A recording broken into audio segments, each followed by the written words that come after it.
for some reason people come to me and I don't look at them with judgy eyes. I have no predetermined notion or preconceived notions, and they open up to me. Right.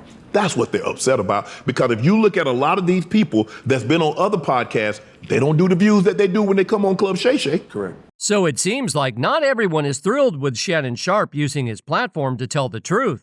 After a bombshell interview with comedian Katt Williams, Shannon has been receiving threats from powerful industry leaders who aren't happy with Katt spilling secrets about what really goes on behind the scenes.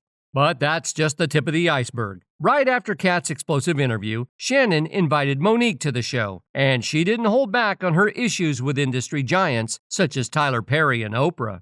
At first, Shannon was hesitant to reveal how these heavyweights tried to cancel his show. But after ongoing pressure, he's decided to spill the tea on everything. What makes this even juicier is that Katt Williams is standing by Shannon, ready to back up every claim. So what have Shannon and Katt been saying to Tyler Perry? Grab a seat because this tea is riveting and you won't want to miss a drop. As you know, Shannon Sharpe kicked off the year with a bang when he invited Katt Williams onto his show for a tell-all interview. Big Dick Deviants is all catching hell in 2024. It's up for all of them. It don't matter if you Diddy or whoever you is. TG Jakes, any of them. All lies will be exposed. The conversation broke the internet and set the tone for the rest of the year. Shannon shared that before the interview aired, his producer warned him it would be a game changer. And wow, that producer was right. Shannon recalled a moment during the interview when he looked back at Katt and then at his producer, who was shaking his head. Shannon was worried they might have messed up, but his producer assured him this is going to be the talk of 2024. Shannon couldn't believe it at first, but his producer was confident it would go viral. But before this interview, Shannon's most viewed podcast featured Steve Harvey with 8 million views. His producer aimed for 10 million views for the Katt Williams episode. Shannon thought, if we get 10 million, that's a pretty good interview. Considering how few people in the podcast space hit those numbers, it would be a significant achievement. Shannon felt good about it, even though he knew that it wouldn't reach Joe Rogan's numbers. He joked that if Katt had been mic'd up from the moment that he got out of the truck to when he sat down, it would have hit 100 million views. Katt didn't hold back during the interview, making harsh comments about Tyler Perry, Oprah, Diddy, Kevin Hart, and many other celebrities. No one was spared. At the end of the interview, Katt himself predicted that Shannon would face a lot of backlash and threats to remove the content. Shannon initially didn't believe it, thinking he hadn't said anything controversial. But Katt was right. People started distancing themselves from Shannon, and potential guests backed out. And it doesn't end there. This interview also strained Shannon's relationships with some industry insiders. Now they're working overtime to shut down his show to prevent him from inviting more guests to reveal the industry secrets. And one of those industry insiders who wants to cancel the show is none other than Tyler Perry. As the interview went viral, people started side-eyeing him and Oprah. There were rumors that they tried to pressure Shannon into taking the interview down, but he stood his ground. This rumor spread believably in the recent interview with Monique after Katt Williams.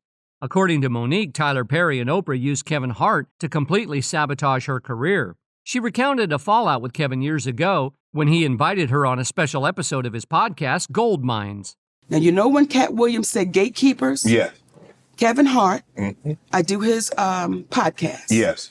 And I want y'all to re-listen to the podcast so you can hear it for yourself. During the podcast, Kevin let Monique vent about her frustrations and how Tyler Perry, Lee Daniels, and Oprah Winfrey had blackballed her. Kevin assured her that he was on her side and promised to reach out to Tyler to make things right. However, just days after this conversation, Kevin called Monique again, saying that Tyler wasn't interested in helping her. Despite this, Kevin made Monique a promise to support any project she had in mind and even went as far as promising to executive produce her projects. However, after some time, Kevin's manager, Dave Becky, told Monique that Kevin no longer wanted to be involved with her. When Monique confronted Kevin, he claimed that it was a miscommunication. But 2 years later, nothing had changed. This incident further validated Katt Williams' claims about the industry's manipulation and backdoor dealings. It showed how even those who seem supportive can be influenced or pressured by powerful figures like Tyler Perry and Oprah. Now, for those who don't know about the feud between Monique, Tyler Perry, and Oprah, let me give you a refresher. Monique accused them of blocking her from Hollywood, claiming they blackballed her. This Oscar-winning actress spilled the tea during her comedy routine, revealing her strained relationships with Perry, Daniels, and Winfrey, especially after starring in Daniels' film Precious in 2010.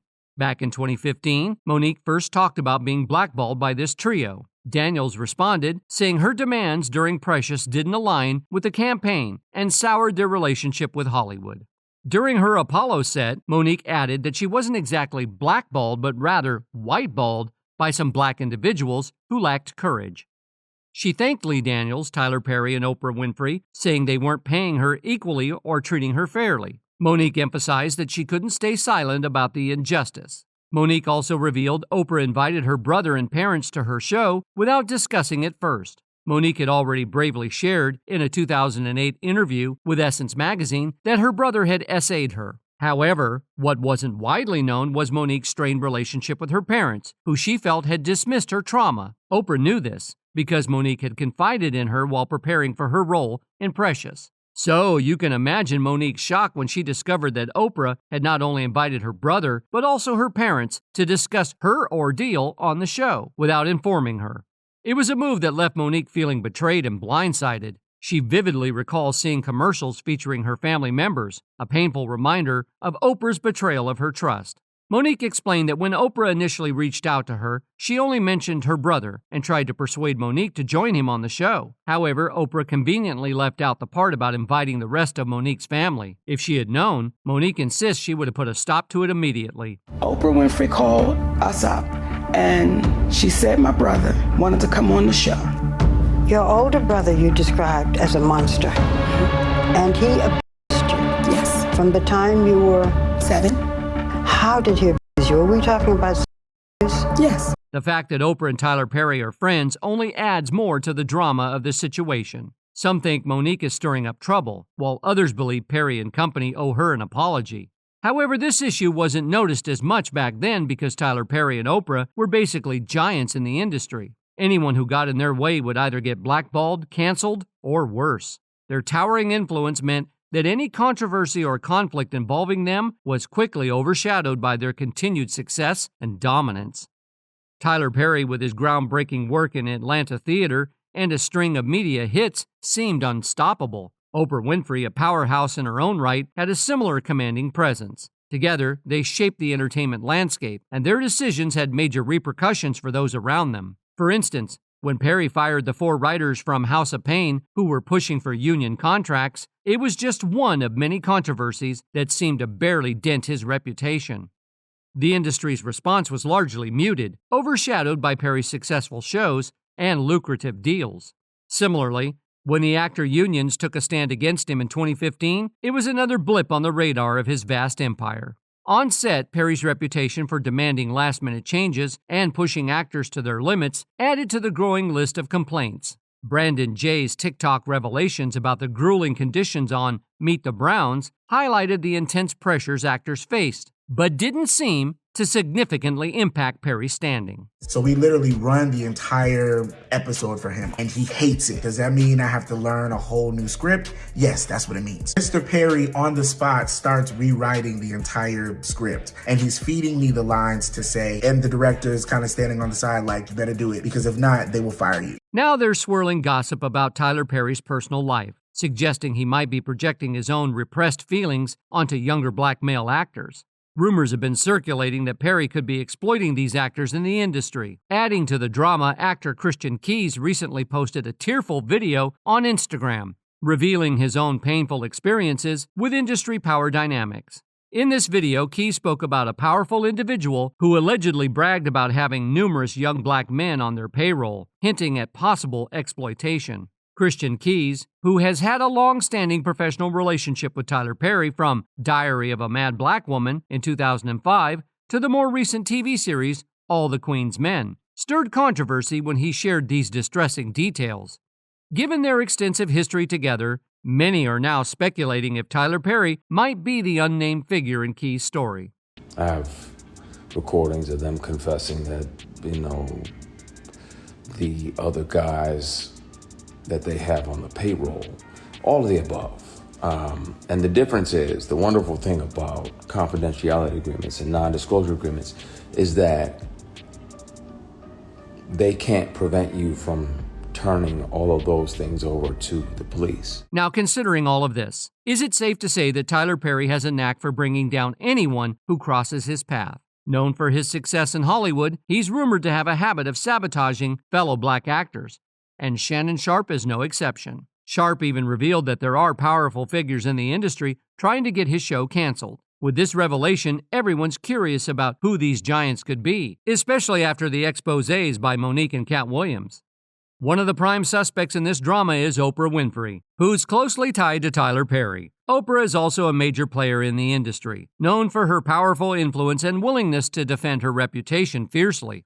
Consider Ludacris, who had a run-in with Oprah that turned sour. Back in 2005, Oprah invited Ludacris and the cast of the crime drama Crash onto her show. Instead of focusing on the film, Oprah used the opportunity to publicly criticize Ludacris for his use of the N-word in his music. Ludacris was blindsided by this turn of events, especially since he was there to promote the movie. He was disappointed that Oprah shifted the spotlight from the film to his music, and even more so when he found out that Oprah edited out his thoughtful responses from the final episode. Is this one about the N-word?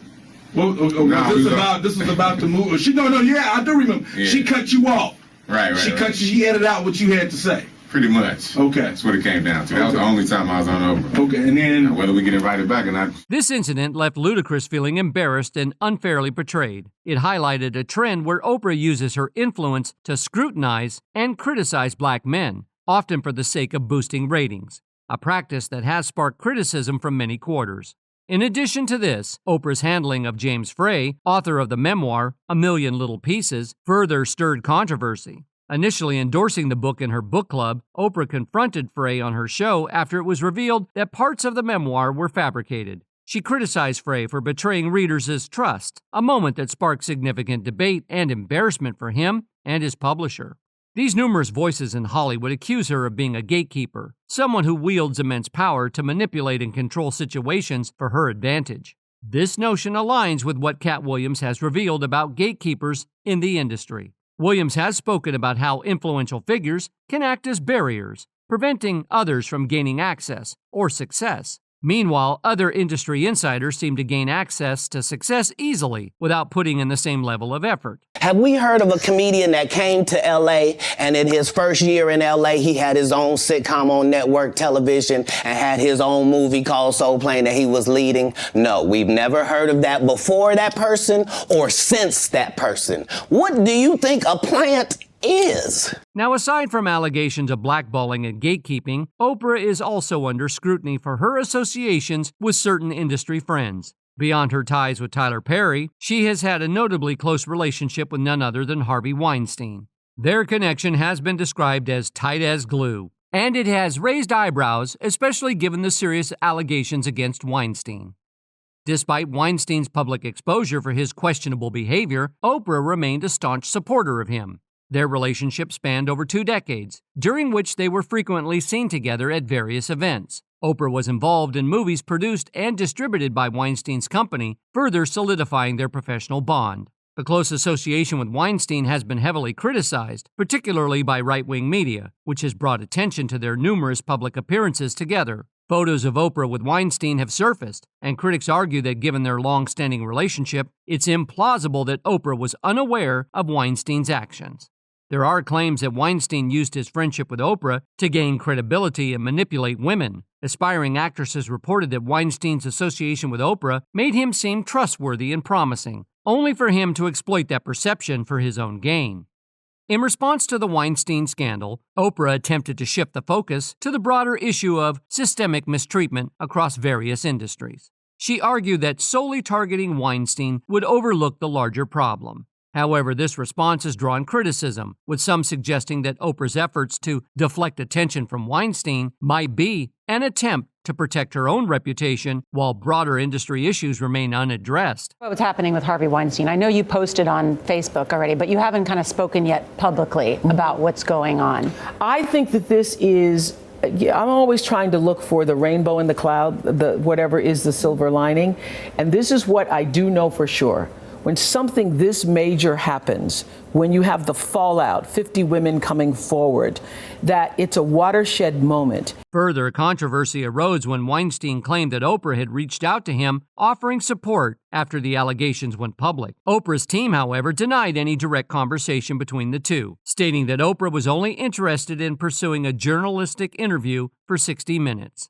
Despite these denials, Weinstein continued to mention Oprah's supposed support, fueling speculation about the nature of their relationship. But the intrigue doesn't end there. Another noticeable incident that cast Oprah in a controversial light involves the king of pop himself, Michael Jackson. Back in 1993, Michael Jackson gave Oprah an exclusive interview at his Neverland Ranch, an event that was highly significant given Jackson's notoriously private nature. The interview was a major boost for Oprah, enhancing her fame both in the U.S. and internationally, and solidifying her status as a global media sensation. For years, Oprah publicly celebrated her friendship with Michael Jackson. However, Oprah's stance took a sharp turn after Michael Jackson's passing. She became heavily involved in the backlash surrounding the Leaving Neverland documentary, which portrayed Jackson in a highly unflattering light. Oprah went so far as to dedicate an entire segment of her show to interviewing Jackson's former accusers, Wade Robson and James Safechuck. This move sparked intense controversy because both Robson and Safechuck had previously recanted their earlier allegations under oath, affirming that Jackson had not committed the acts they initially accused him of. The decision to focus on these allegations despite their previous retraction led to widespread criticism of Oprah.